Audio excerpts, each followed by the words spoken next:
On dit que la trahison fait le plus mal lorsqu'elle vient de ceux que l'on a protégés.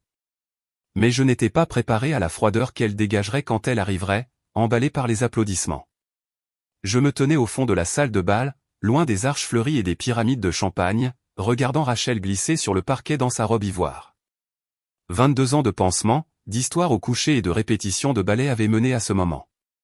Je n'étais pas son père biologique, mais j'étais celui qui la conduisait à l'entraînement de natation à 5 heures du matin, remplissait les formulaires de bourse, la réconfortait après 2 ruptures, et avait payé la totalité du mariage. Je n'avais pas besoin d'être sous les projecteurs. Je voulais juste un sourire, un regard, un merci, peut-être. Au lieu de cela, sa mère, Monique, fit teinter son verre de vin et prit le micro avec la grâce d'une vendeuse de remèdes miracles.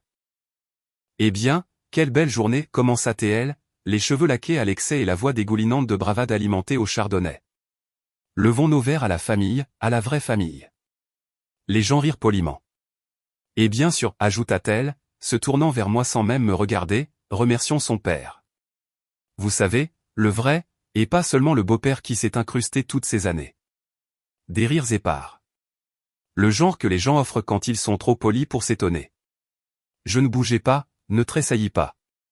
Je posai simplement mon verre, ajustai ma manchette et sortis par les doubles portes, silencieux, poli, comme un putain de fantôme au mariage de ma propre fille. Je n'ai pas besoin de vous dire ce que ça fait d'être effacé par des gens qui n'auraient pas pu en arriver là sans vous. Certains d'entre vous le savent déjà, et si vous avez lu cette histoire jusqu'ici, prenez une seconde pour vous abonner. Plus de 90% des auditeurs écoutent sans s'abonner, et chacun d'entre vous aide notre équipe à donner vie à ces histoires avec plus de soin, plus de force. Cela nous permet de continuer. De retour dehors, l'air était frais. Le genre de froid qui ne pique pas, qui vous rappelle juste que vous êtes vivant. Je passai devant le voiturier et descendis la rue, ne sachant même pas où j'allais. Mes mains ne tremblaient pas. Je n'étais pas en colère. J'en avais fini. C'est étrange de réaliser que vous êtes le seul adulte dans une pièce pleine de gens qui applaudissent des mensonges. Je n'avais pas de voiture. Ma veste de costume était trop fine. Mais je marchais quand même le long du trottoir, passant devant des rangées de SUV noirs et de camionnettes de livraison de fleurs. C'est là que j'entendis quelqu'un derrière moi m'appeler, « Calme, monsieur ». Je me retournai. Il était plus âgé, fin de soixantaine peut-être, mince, cheveux gris, impeccablement coiffé, costume impeccable, programme de mariage toujours à la main, le genre d'homme qui n'avait pas besoin d'élever la voix pour dominer la pièce. Il s'approcha de moi comme si nous nous connaissions depuis des années. « Je suis François, dit-il. Le père du marié. » J'acquiesçai. Il regarda le trottoir, puis de nouveau moi. Marchez avec moi. Il n'y avait aucune pitié dans sa voix. Aucune sympathie forcée, juste une observation, comme s'il avait vu quelque chose qui l'avait fait changer complètement. Nous passâmes devant une boulangerie fermée pour la soirée et il ne me demanda qu'une chose, ne parler à personne pour l'instant. Laissez-moi d'abord vérifier quelque chose. Aucune explication, aucun détail, juste cela. Puis il s'arrêta de marcher. S'il vous plaît, ajouta-t-il doucement, laissez-moi. Je ne dis rien. Juste un autre hochement de tête. Et c'est là que je réalisai que quelqu'un d'autre avait observé les fissures dans la peinture bien avant qu'elle ne commence à s'écailler. Voyez-vous, Monique pensait pouvoir réécrire le passé en se tenant sur un podium et en lançant une phrase. Elle pensait que personne ne se souviendrait de qui avait payé le traiteur, qui avait emménagé Rachel dans son premier dortoir, qui était resté quand son vrai père avait oublié les anniversaires et les visites ordonnées par le tribunal. Mais quelqu'un s'en souvenait. Quelqu'un qui avait une meilleure place que moi, et une meilleure vue de ce qui se passait réellement. Et c'est là que tout commença à changer silencieusement, sans permission, sans fanfare. Parce que lorsqu'un homme qui a gardé sa langue pendant des décennies décide enfin d'arrêter de protéger des gens qui ne l'ont jamais protégé, vous pouvez être sûr qu'il ne va pas seulement brûler le pont. Il vendra le terrain en dessous. Nous marchâmes en silence pendant peut-être une demi-rue. L'air avait cette sensation d'humidité après la pluie, comme si tout était propre en surface, mais si vous enleviez la couche supérieure, la pourriture attendait toujours en dessous. Mes chaussures cliquaient sur le pavé mouillé. Les siennes non. Des chaussures en cuir coûteuses. Le genre d'homme qui n'avait pas à expliquer ses choix. Les gens supposaient simplement qu'il avait raison. François Dubois, dit-il finalement, me tendant la main comme s'il s'agissait d'une réunion d'affaires, et non d'une marche entre hommes. Après une castration publique, je la serrai. C'est vous qui avez élevé Rachel, ajouta-t-il. Elle vous a mentionné une fois il y a des années. Je ne savais pas à quoi m'attendre. Peut-être une condoléance à double tranchant, les enfants ne comprennent pas le discret. Ou pire, la fausse sagesse habituelle que les hommes de son âge aiment offrir sur le fait de laisser tomber. Au lieu de cela, il dit, vous avez payé le mariage, n'est-ce pas? Je le regardai. Il hocha la tête, comme si cela confirmait quelque chose. Le vin, ce vignoble en particulier. Monique n'a jamais eu ce genre de palais. Et ces chaises, en noyer massif. Il faut les commander 6 mois à l'avance. Il n'y a aucun moyen que son côté ait couvert ça. Et certainement pas le linge de maison.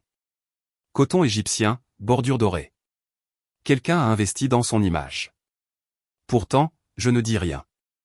François sortit un petit carnet, du vrai papier, pas une application, et griffonna quelque chose. Je gère des chiffres, de la logistique, des achats. Je remarque quand les choses ne correspondent pas. Un autre instant de silence. J'ai aussi remarqué que votre nom n'était pas sur le programme, ajouta-t-il, ni sur les plans de table, ni sur l'invitation que j'ai reçue. Bizarre, vous ne trouvez pas? Pour quelqu'un qui paie la facture. Il s'arrêta de marcher, regarda le bord de la rue où les feux de circulation clignotaient paresseusement au loin. Je sais à quoi ressemble ce genre de suppression, dit-il, la voix basse. Je l'ai vu arriver à mon frère. Sa femme lui a caché son fils pendant 9 ans. Elle a dit au gamin que son beau-père l'avait entièrement élevé. Ce garçon n'a découvert la vérité que lorsque le testament du beau-père a été ouvert. Mon frère finançait discrètement tout le ménage depuis plus d'1 décennie. Il me regarda de nouveau. Quand quelqu'un réécrit l'histoire comme ça, il fait généralement une erreur quelque part. Il fouilla dans la poche de son manteau et me tendit un carré de papier plié. Je le dépliai. Un reçu. 12 652 €. Acompte du photographe de mariage. Payé par virement. Mon nom sur la ligne. Je haussai un sourcil. François haussa les épaules. Les registres publics sont toujours publics. La plupart des gens l'oublient. Je lui rendis le papier. Il fit un geste de la main. Gardez-le. Vous pourriez en avoir besoin. Nous recommençâmes à marcher. Vous avez dit que vous feriez des recherches, dis-je finalement, rompant le silence. Il hocha la tête. J'ai déjà commencé. Comment savoir si je peux vous faire confiance? Il sourit. Pas chaleureusement. Plutôt comme quelqu'un qui ferme une mallette après un travail bien fait. Vous ne pouvez pas, dit-il, mais je ne fais pas ça pour vous. Je m'arrêtai de marcher. Il se tourna légèrement. Je fais ça pour mon fils. Il mérite de savoir dans quel genre de famille il se marie. Si quelqu'un réécrit le passé maintenant, quand sera-t-il quand il aura 2 enfants et une hypothèque? Il n'y avait aucune arrogance dans sa voix. Juste de la clarté, comme s'il avait déjà joué à ce jeu et gagné. Alors, quoi maintenant, demandai-je. Il plia son programme, le glissa dans sa poche intérieure comme s'il s'agissait d'un dossier. Maintenant, vous restez silencieux. N'appelez personne. Ne confrontez pas. Ne vous excusez pas d'être parti. Laissez-les mijoter. Le silence les rongera plus vite que n'importe quelle confrontation. Puis il fit une pause et ajouta, et quand je vous appellerai, décrochez. Il se retourna et repartit par où nous étions venus, imperturbable, les mains dans les poches comme s'il était juste sorti pour une promenade du soir. Je restai là un moment, regardant la condensation de mon souffle disparaître dans la nuit. Ce n'était pas seulement le toast qui avait changé les choses. C'était ce qui s'était passé après, le silence qui avait suivi, la marche qui avait déplacé quelque chose qu'aucun discours n'aurait pu. J'étais venu à ce mariage en pensant que je serais un bruit de fond, un remplaçant pour l'homme qui ne s'était jamais présenté. Mais maintenant, pour la première fois depuis longtemps, quelqu'un avait vu le rôle que j'avais joué. Et pire pour eux, quelqu'un avait commencé à se demander pourquoi ils avaient tant essayé de le cacher. François n'était pas un homme sentimental. Sa femme avait l'habitude de plaisanter en disant qu'il analyserait leur dîner d'anniversaire comme un rapport trimestriel. Bonne présentation, légèrement sous-estimée, 5 minutes de retard. Ce n'était pas le genre de personne qui pleurait pendant les danses père-fille ou qui publiait des photos Facebook granuleuses avec la légende Mon cœur. Mais c'était le genre d'homme qui pouvait détecter la fraude avant qu'elle ne soit inscrite dans les livres, et le mariage qu'il venait de quitter en était imprégné. Au moment où il rentra dans sa chambre d'hôtel, une suite exécutive payée de sa poche malgré l'assurance de la mère de la mariée que tout était couvert, il avait déjà dressé une liste mentale. Premier drapeau rouge, aucun discours de remerciement de la mariée qui inclut mon beau-père. Pas même une mention passagère. Deuxièmement, Monique avait son mot à dire sur chaque détail du prestataire, mais ces chiffres ne correspondaient pas. François connaissait le luxe quand il le voyait, et il savait aussi quel était probablement le salaire de Monique dans son entreprise de conseil en ressources humaines de niveau intermédiaire. Il sortit le programme de mariage de sa veste, le posa à plat sur le bureau et commença à passer des appels. D'abord, l'organisateur d'événements. Pas de réponse. Ensuite, la société de traiteurs. Un assistant à la voix endormie confirma qu'ils avaient reçu le paiement intégral il y a 6 mois. François demanda une copie de la facture. L'assistant hésita. Il donna son nom et son titre, François Dubois, cadre logistique chez Abernathy Frecht Group, ce qui fonctionna comme toujours. Le PDF arriva en moins de 5 minutes. Il l'ouvrit. Payé en totalité par virement bancaire. Expéditeur, D.T. Maillard. François fixa le nom. Il ne correspondait pas à Monique, et il ne correspondait certainement pas à Rachel. Un autre prestataire, cette fois le fleuriste. Ces absurdités de centre de table à 14 000 € avec des orchidées importées qui ne correspondaient même pas aux couleurs des demoiselles d'honneur. Même histoire, payé par le même compte. D.E. Maillard. Il marqua une pause. Maillard. Il avait déjà entendu ce nom. Retour au programme de mariage. Il parcourut à nouveau la page. Aucune mention de quelqu'un nommé Maillard. Puis il se souvint de leur promenade jusqu'au trottoir plus tôt ce soir-là. L'homme à qui il avait parlé lui avait été présenté une seule fois il y a des années, lorsque Rachel était encore à l'université. Monique l'avait mentionné de manière désinvolte.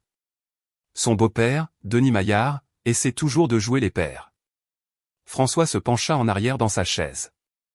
Essaie toujours. Il cliqua sur son propre email de confirmation d'invité. L'expéditeur était répertorié comme Rachel et Quentin à perfectunion.events. En cliquant sur les en-têtes de source, il traça l'enregistrement du domaine enregistré par Monique K. Henry. Personne d'autre. François sourit à lui-même. Négligent. Il ouvrit un nouvel onglet de navigateur et consulta un portail de vérification des antécédents auxquels il avait accès depuis son époque de travail dans les audits de conformité logistique. Maillard Denité. Recoupé avec les comptes de facturation, vérifié, même homme, même banque. En moins d'une heure, François avait découvert 5 paiements de fournisseurs effectués par le beau-père, chacun de plusieurs milliers d'euros, chacun commodément omis de toute mention dans les documents de mariage. Il revint au programme et souligna quelque chose qui ressortait maintenant comme du sang sur une chemise blanche. Père de la mariée est laissé en blanc. Ce n'était pas une erreur de Claire. C'était une modification, une suppression, un choix. Il ne connaissait pas encore toute l'histoire, mais il en savait assez. Assez pour voir que ce n'était pas seulement une question d'oublier de remercier quelqu'un. C'était stratégique, intentionnel. Quelqu'un finançait un mariage dans lequel il n'était même pas censé être visible. François se servit un bourbon du minibar, s'assit sur le bord du lit. Il avait déjà vu cela en affaires. Quand un associé silencieux est évincé, non pas par un combat, mais par un sourire et un nouveau logo. Et il savait comment cela se terminait toujours. Par des poursuites, par des comptes gelés, par des réputations tranquillement incendiées. Il ne savait pas ce que le beau-père prévoyait de faire. Bon sang, l'homme n'avait pas dit plus de 3 phrases pendant leur promenade. Mais François avait le sentiment qu'au moment où il déciderait enfin de parler, il ne crierait pas. Il lirait un dossier. La suite nuptiale sentait toujours la laque et les roses hors de prix.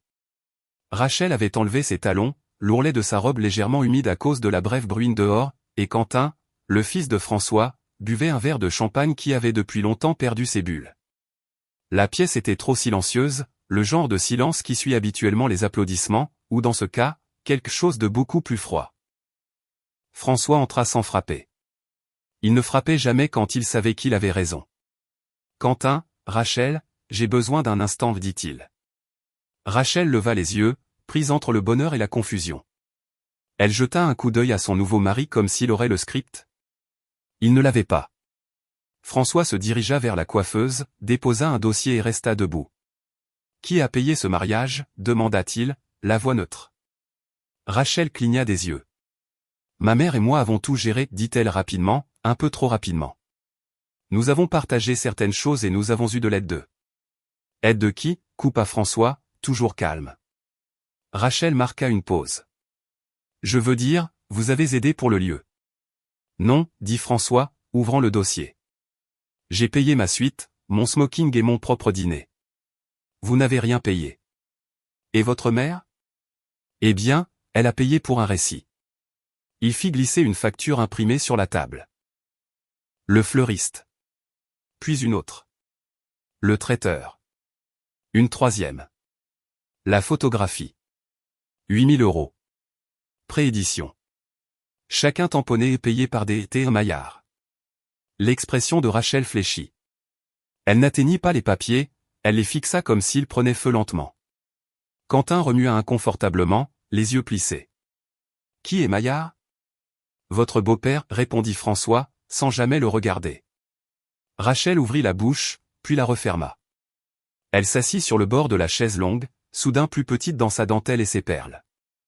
Je ne comprends pas, dit Quentin. François se tourna vers lui. L'homme que vous avez vu partir plus tôt ce soir? C'est Denis Maillard. Beau-père, selon Monique. Selon les registres publics, les relevés financiers et le fisc, c'est le principal bienfaiteur de tout ce cirque. Et pourtant, il sortit une dernière feuille, une page de la liste des invités, celle que l'organisateur lui avait envoyée par email des semaines auparavant. À côté du nom de Denis Maillard, écrit à la main à l'encre noire nette, pas de famille, retiré de la liste officielle. François laissa cela en suspens. Rachel semblait avoir avalé du verre. Je n'ai pas écrit ça, dit-elle trop rapidement. Ce n'est pas moi. François haussa un sourcil. Ça devait être ma mère, ajouta-t-elle. Elle s'est occupée des RSVP. Quentin la regarda maintenant. Il la regarda vraiment. Vous l'avez laissé tout payer, dit François. Et ensuite, vous l'avez laissé être exclu du programme, des photos, des toasts. Rachel, ce n'était pas une omission. C'était une chorégraphie. Des larmes montèrent à ses yeux. Mais François ne s'adoucit pas. C'est l'homme qui vous a payé vos études. Qui a envoyé des chèques pour vos manuels scolaires avant même que vous ne le demandiez. J'ai vu le registre. Vous lui avez fait payer le dîner de répétition. Ensuite, votre mère fait ce discours sur la vraie famille. Quentin parla doucement et prudemment. Est-ce vrai? Rachel hocha la tête, les yeux baissés. François prit une inspiration. Vous avez épousé mon fils sous le prétexte de la gratitude et de la tradition. Mais je vois maintenant que tout était une mise en scène, parce que l'homme qui vous a élevé, qui est resté, vous avez veillé à ce qu'il ne soit pas seulement caché. Il ramassa les papiers. Vous avez essayé de l'effacer. Rachel se leva brusquement. Je ne voulais pas, mais vous l'avez fait, dit François. Et la différence entre un accident et une décision, c'est la répétition. Il se retourna pour partir mais s'arrêta à la porte. Je ne peux pas vous dire quoi faire ensuite, mais je peux vous dire ceci, vous devez à cet homme plus qu'une place au fond de la pièce. Puis, doucement, et vous pourriez bientôt découvrir qu'il n'attend pas d'être réinvité. La porte se referma doucement derrière lui. Dans le silence qui suivit, Rachel ne pleura pas. Elle fixa simplement la chaise vide dans le coin où un homme était assis pendant son récital de piano au lycée, applaudissant avec une fierté que personne d'autre n'avait pensé à apporter. Et maintenant, elle réalisait qu'il avait enfin arrêté d'applaudir. Monique était exactement là où François s'attendait à la trouver. Accoudée au bar ouvert, un verre à la main, conversant avec un petit groupe d'invités qui n'avaient pas encore réalisé que le mariage avait tourné au vinaigre.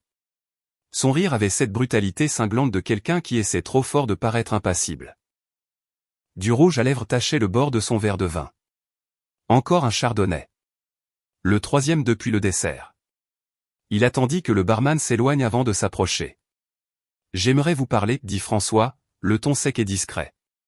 Elle se retourna, son visage affichant un sourire poli qui ne dura qu'une seconde. François, dit-elle avec une chaleur feinte. Qu'est-ce qui ne va pas? Quentin n'aurait pas déjà des doutes, n'est-ce pas? Il ne répondit pas. Au lieu de cela, il posa une seule feuille de papier sur le bar à côté de son verre de vin. La facture du fleuriste, payée en totalité il y a 8 mois, dit-il. Par Denis Maillard. Elle y jeta un coup d'œil, puis le regarda de nouveau, imperturbable. D'accord, il a payé quelques trucs. Il aime se sentir utile. François ne s'y a pas utile? Monique haussa les épaules. Il n'a jamais été vraiment proche de Rachel. Ce n'est pas ma faute s'il a continué à essayer de jouer les pères alors qu'elle n'en avait pas besoin. C'est ça, dit François d'une voix égale. Sauf qu'il n'essayait pas. Il agissait depuis plus de 2 décennies. Payant, se montrant, restant. Que faisiez-vous, Monique? Remplir des chèques avec son numéro de routage et faire semblant que c'était le vôtre? Son visage changea. Juste un éclair. Défensif. Il a offert? A-t-il offert d'être retiré de la liste des invités, de la cérémonie? Des photos de famille. Elle posa son verre plus lentement cette fois. Écoutez, dit-elle, gardant la voix basse. C'est le jour de ma fille. Je ne vais pas vous laisser en faire un mélodrame. François sortit un autre document, le grand livre des fournisseurs qu'il avait compilé. Il le posa à côté du premier. Traiteur, photographie, décoration, invitation, acompte du lieu, tous avec une chose en commun, payé par un homme qui n'était même pas invité à porter un toast. Monique ramassa le verre de vin, essaya de boire une gorgée, puis le reposa quand elle remarqua que sa main tremblait. Vous ne comprenez pas leur relation, dit-elle, les yeux plissés. Il a toujours tout ramené à lui. Il a toujours essayé de me faire de l'ombre. François s'approcha, sa voix si discrète qu'elle la fit presque se pencher. Si vous continuez à mentir, dit-il, je parlerai et je ne chuchoterai pas. Elle se figea. Je me fiche de vos petits jeux, Monique. Je me soucie de ce que cela fait à mon fils. Il a épousé une femme élevée sur un mensonge et une performance, élevée par vous. Et si cela continue, je le ferai savoir à chaque invité ici, à chaque prestataire, aux fiduciaires qui gèrent la bourse d'études de Rachel, et aux vérificateurs fiscaux qui seront très intéressés de savoir comment quelqu'un avec un salaire de cadre intermédiaire en RH a organisé un mariage à 6 chiffres et a réclamé la déduction. Sa mâchoire se serra. Vous ne feriez pas ça. Je le ferai, dit François. Et vous savez que je le peux. Pour la première fois ce soir-là, Monique sembla réellement acculée. Plus de faux sourires. Plus de dérobades désinvoltes. Juste une réalisation silencieuse que l'homme en face d'elle ne jouait pas le rôle d'un beau-parent contrarié. Il lisait le script à voix haute, celui qu'elle avait espéré que personne d'autre n'aurait une copie. François ramassa les papiers, les plia soigneusement. Je vous donne jusqu'au matin, dit-il, pour réparer ce qui peut encore l'être. Après cela, cela deviendra public, car l'homme que vous avez effacé ne se soucie peut-être pas de votre embarras, mais je vous garantis que moi si. Puis il se retourna et s'éloigna, laissant Monique seule au bar. Elle ne termina pas son verre. Elle ne rejoignit pas ses invités. Elle fixa simplement les papiers sur le comptoir comme s'ils étaient écrits dans une langue qu'elle pensait avoir enterrée il y a des années et qu'elle ne pouvait plus se permettre de ne pas comprendre. La salle de réception avait l'éclairage doux et surréaliste d'un rêve dont on commence à se réveiller. Des guirlandes lumineuses pendaient comme des lucioles, du jazz fredonnait en fond sonore, des flûtes de champagne tintaient tandis que les conversations montaient et descendaient dans une joie scénarisée. La piste de danse était vide pour l'instant, juste du bois poli et des ombres. Un photographe s'accroupissait près du gâteau, prenant des clichés de détails avant la première coupe. Puis François monta sur scène. Pas de test de microphone, pas de carton de discours, juste un homme en costume bleu marine impeccable qui portait plus de gravité dans son silence que la plupart des gens sous les projecteurs. L'orchestre s'arrêta au milieu d'un morceau. Les conversations s'interrompirent. Un par un, les invités tournèrent la tête. Monique le repéra la première depuis sa table près de l'avant. Son expression s'intensifia. Rachel était à côté d'elle, souriant à la foule, croyant toujours que c'était un moment à se souvenir pour les bonnes raisons. La voix de François traversa la pièce comme une lame à travers la tulle. « Je m'appelle François Dubois », commença-t-il. « Certains d'entre vous me connaissent. Certains d'entre vous m'ont souri ce soir. Ont trinqué avec moi. Certains d'entre vous pensent que j'ai payé cette réception. » Quelques invités rirent maladroitement. Les yeux de Monique s'écarquillèrent. « Je ne l'ai pas fait », continua François. « Mais j'ai enquêté sur qui l'avait fait, et ce que j'ai trouvé change les choses. » Rachel se redressa sur sa chaise. Quentin, à côté d'elle, posa lentement son verre. François brandit un épais dossier en manille et le laissa tomber doucement sur le pupitre. Ce mariage, dit-il, a été financé presque entièrement par l'homme que vous avez vu partir d'ici plus tôt ce soir. L'homme qui ne figure nulle part dans le programme. L'homme qualifié de pas de la famille et dans un discours qui était, franchement, l'une des choses les plus laides que j'ai vues lors d'un événement censé célébrer l'amour. Des halètements et des murmures parcoururent les tables. Il ouvrit le dossier et commença à déposer les documents. Fleuriste, 12 500 € payés par Denis T. Maillard. Traiteur, 18 000 € payés par le même. Photographie, décoration, licence musicale, dîner de répétition, même les invitations gaufrées sur vos tables, payées. Tout cela. Chaque chèque écrit, chaque transaction signée par l'homme délibérément exclu de la célébration même qu'il a rendue possible. Rachel se leva. François, attendez. Il leva une main. Je n'ai pas fini. Il prit un dernier papier, légèrement usé sur les bords. Un relevé de compte de fiducie. Les frais de scolarité de Rachel à l'université, année 1 à 4, payés par le même homme. J'ai vérifié les relevés financiers. Le numéro de routage, tout est traçable, tout est silencieux, et tout a été ignoré. Quentin regarda de François à Rachel, puis à Monique, qui semblait maintenant calculer des itinéraires de sortie plutôt que des explications.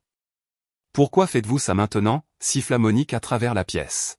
« Ce n'est pas le bon endroit. » François hocha la tête. « Correct. L'endroit pour cela était pendant les discours. Pendant la danse père-fille. Pendant tout moment où la décence dicterait que l'homme qui a élevé votre fille soit reconnu. » Il se tourna vers la foule. « Calme. Ma famille ne célèbre pas les mensonges. Donc, ce mariage est suspendu. » Le mot atterrit comme un lustre tombé. Quelqu'un laissa tomber sa fourchette. Un verre se brisa. Le DJ retira lentement son casque. Rachel s'avança, le visage pâle. « S'il vous plaît, dit-elle, sa voix à peine un murmure. Ne gâchez pas ça. » François la regarda. La regarda vraiment. Non pas avec cruauté, pas même avec jugement, juste les yeux clairs d'un homme qui avait vécu trop longtemps pour être trompé par la dentelle et l'éclairage. « Je n'ai pas gâché ça, dit-il. Vous l'avez fait quand vous avez écarté l'homme qui a construit tout ça. Et maintenant. » Il ramassa le dernier document, le tapa une fois contre le pupitre et le plaça au-dessus de la pile. « Maintenant, regardez ce qui tombe. » Il laissa le dossier là, descendit de scène. Pas d'applaudissements, pas de musique, juste un silence qui s'étendait lourd et lent à travers une pièce où l'amour avait été la performance et la vérité venaient de prendre le micro. Et quelque part au fond, un invité chuchota à un autre, « Qui diable est Denis Maillard ?» Et la réponse, tacite mais profondément ressentie, était le seul homme réel dans la pièce. La nuit s'était épaissie de ce silence doucereux qu'on ne trouve qu'après l'effondrement de quelque chose de sacré. La salle de réception se vida comme un ballon qui se dégonfle. Les invités murmuraient des excuses, évitant le contact visuel, prétendant avoir des vols tôt le matin ou des babysités. Pas de jeter de bouquets, pas de coupe de gâteau, juste des départs et des faveurs non réclamées. Sur le parking, les mains de Rachel tremblaient alors qu'elle s'empêtrait avec son téléphone. « Il ne répond pas, dit-elle. »« Essaie encore, » aboya Monique, ouvrant déjà la portière de la voiture.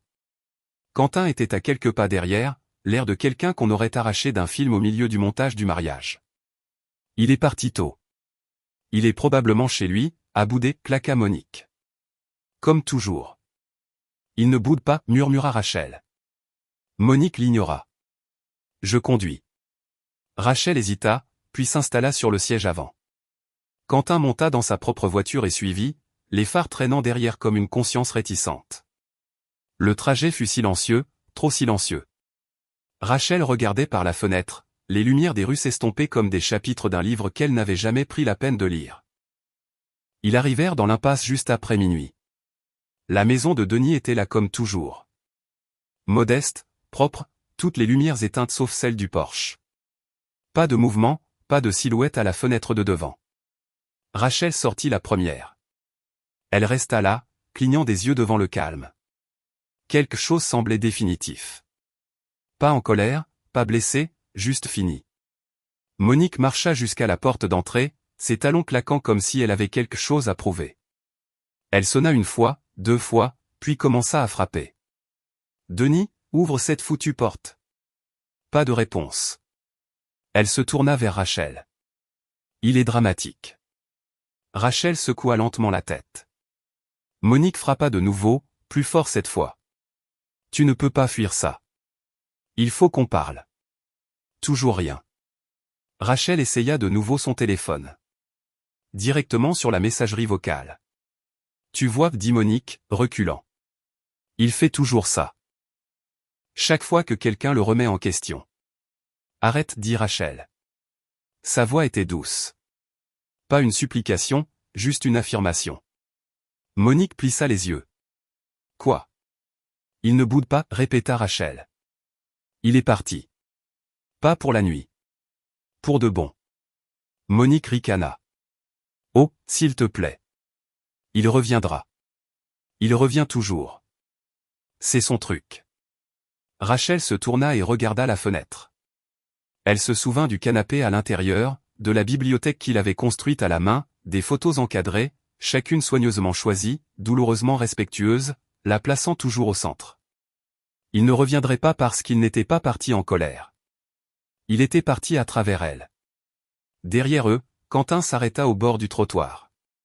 Il sortit mais ne s'approcha pas, regardant plutôt Monique arpenter le porche comme une femme perdant le contrôle d'un scénario qu'elle avait écrit il y a des années. De l'autre côté de la rue, une lumière de porche s'alluma. Un vieux voisin sortit en pantoufles, tenant une tasse de café et un froncement de sourcils silencieux. « Vous cherchez Denis ?» demanda l'homme. « Oui, » aboya Monique. « Il est à la maison ?» Le voisin secoua la tête. « Non. Parti il y a environ 2 heures. A emballé un sac de sport et 2 cartons. A pris le vieux pick-up. »« Où est-il allé ?» demanda Rachel. Le voisin haussa les épaules. « N'a pas dit. Juste fait un signe de tête. C'est tout. » Monique ricana. « Il reviendra. Il ne peut pas s'en empêcher. » Le voisin ne répondit pas. Il but simplement son café.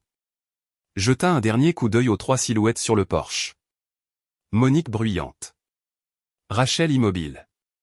Quentin incertain. Puis il se retourna et rentra à l'intérieur. La lumière du porche s'éteignit. Rachel s'assit sur les marches. L'air était froid mais ne mordait pas. Elle ressentait tout maintenant. Non pas la peur qu'il parte, mais le poids de la facilité avec laquelle elle l'avait tenu pour acquis. Son téléphone vibra, un SMS d'un numéro bloqué, pas de message, juste une image, une photo d'elle enfant, peut-être 8 ou 9 ans, endormie sur le canapé, enveloppée dans une couverture dont elle se souvenait vaguement. Sur le sol à côté d'elle, un homme, Denis, assis contre le canapé, également endormi, la main tenant lâchement un lapin en peluche qu'elle portait partout à l'époque. Pas de légende, pas de nom, juste l'image. Elle la fixa longtemps. Derrière elle, Monique alluma une cigarette de ses mains tremblantes, et Rachel réalisa quelque chose qu'elle n'avait jamais été assez courageuse pour admettre. Denis ne leur avait pas fermé la porte. Il avait simplement cessé d'attendre que quelqu'un d'autre l'ouvre. Monique était encore en robe de chambre lorsque l'on frappa. 3 coups secs qui fendirent le silence du petit matin comme un marteau de juge. Elle se dirigea vers la porte, pieds nus, du mascara taché sous ses yeux à cause de la nuit précédente, qui s'était déroulée. Elle supposa que c'était Rachel, peut-être de retour avec des excuses de gueule de bois ou une question larmoyante sur l'endroit où il était allé. Au lieu de cela, un homme en costume anthracite se tenait sur le pas de la porte, une mallette dans une main, une pile de papier dans l'autre. « Monique Henry » demanda-t-il, vérifiant le dossier. Ses yeux se plissèrent. « Qui demande ?»« Je suis Marc Dubois de Albrook Légal » répondit-il, le ton sec. « Vous êtes signifié. »« Signifié ?» Elle ricana. « Pourquoi ?» Il lui tendit l'enveloppe. Conformément à la clause 4.3 de l'accord de fiducie Maillard-Henry, toutes les distributions sont suspendues en attendant une enquête sur une fausse déclaration frauduleuse et l'exclusion d'une partie co-bénéficiaire. Elle le fixa d'un air vide comme s'il lisait du latin. Je ne. Quelle fiducie? Quelle fraude? Marc ajusta ses manchettes. Vous et votre fille recevez toutes deux des versements d'une fiducie familiale initialement structurée par Denis Maillard. À compter d'aujourd'hui, ces paiements sont suspendus. Des audits rétroactifs ont également été lancés. Excusez-moi, claqua Monique, le visage livide. Il ne peut pas faire ça. Cette fiducie a été déposée conjointement. L'avocat l'interrompit et modifié une fois par les deux parties. Vous vous souvenez peut-être d'avoir signé l'accord il y a 10 ans. J'ai une copie. Je suis son ex-femme. Vous êtes également fiduciaire avec une responsabilité fiduciaire, ce qui inclut une représentation honnête. Vous avez publiquement qualifié M. Maillard de pas de la famille. Cela a déclenché une clause liée à l'intention et à l'identité. Il ouvrit son dossier. Clause 7b. Si un bénéficiaire ou un cofiduciaire est délibérément dénaturé comme non apparenté à des fins de gain matériel, la fiducie peut être gelée jusqu'à ce que la clarté soit établie. Monique ouvrit la bouche, la referma, et regarda les papiers comme s'ils pouvaient disparaître si elle clignait des yeux assez longtemps. L'avocat ne s'y a pas tant que cela n'est pas résolu, vous ne pouvez pas accéder au solde restant. Cela inclut la subvention au logement, les paiements de frais de scolarité différés de Rachel, ou tout autre remboursement lié au mariage. Elle rit, un rire court et désespéré. C'est ridicule. Vous ne faites que le sale boulot de François. Marc fouilla dans sa mallette et en sortit une seule note post-it. Monsieur Dubois a envoyé un message, dit-il, le posant délicatement sur le comptoir de la cuisine, écrit soigneusement en majuscule de la main de François. Voici ce qui arrive quand les hommes qui restent sont effacés par ceux qui ne l'ont pas fait. Monique ne bougea pas. L'avocat rangea ses affaires, fit un signe de tête polie et sortit sans un mot de plus. Elle resta là longtemps, les papiers flasques dans ses mains, le jargon juridique se mélangeant dans son esprit. Fausse déclaration frauduleuse, co-bénéficiaire, intention, dénaturation, versement suspendu. Clause 7b. Clause 7b. Clause 7b. Du salon, Rachel émergea, toujours dans le même pyjama froissé de demoiselle d'honneur dans lequel elle avait dormi. Ses cheveux étaient en bataille, son téléphone à la main. Elle regarda sa mère. C'était quoi? Monique ne répondit pas, lui tendit simplement les papiers. Rachel parcourut la première page, puis leva brusquement les yeux. Attends, c'est la fiducie. Pourquoi gèlerait-il là? Elle s'arrêta. Relut la clause. Il a entendu le discours, murmura-t-elle. Monique s'assit lentement comme si le poids de sa propre effacement avait enfin trouvé ses épaules. Il n'était pas censé, mais il l'a fait. Rachel tomba dans le siège en face d'elle, les yeux lointains. Il n'a rien dit, murmura-t-elle. Il n'a pas crié. Il n'a pas combattu. Il n'avait même pas l'air en colère. Non, dit Monique. Il est juste parti et a tout emporté avec lui. Dehors, le vent se leva. Un seul pétale du bouquet de mariée de Rachel, oublié sur le porche, s'envola dans l'air et dériva dans la rue. Aucune d'elles ne le remarqua. Elles étaient trop occupées à lire les petits caractères. La seule ligne qu'elle n'avait jamais pensé qu'elle importerait. La clause qui n'était pas censée être déclenchée, mais Denis Maillard n'était pas en colère. Il était préparé. Le matin suivant la signification des documents, le monde extérieur à l'appartement de Rachel semblait trompeusement normal. Le ciel était ce pâle gris d'octobre qui la faisait toujours se sentir à nouveau comme une enfant de 12 ans, emmitouflée dans des pulls, attendant un cidre de pomme au caramel. Sauf que maintenant, son estomac se tordait d'une nostalgie différente, trempée dans l'acide. La robe de mariée était toujours accrochée dans sa housse de vêtements dans un coin, un monument silencieux à un jour qui avait explosé avant même qu'elle ne puisse couper le gâteau. Elle n'avait pas mangé depuis la réception. Elle n'avait pas parlé à Quentin depuis le discours de François, et elle ne pouvait pas supporter d'ouvrir son téléphone à nouveau.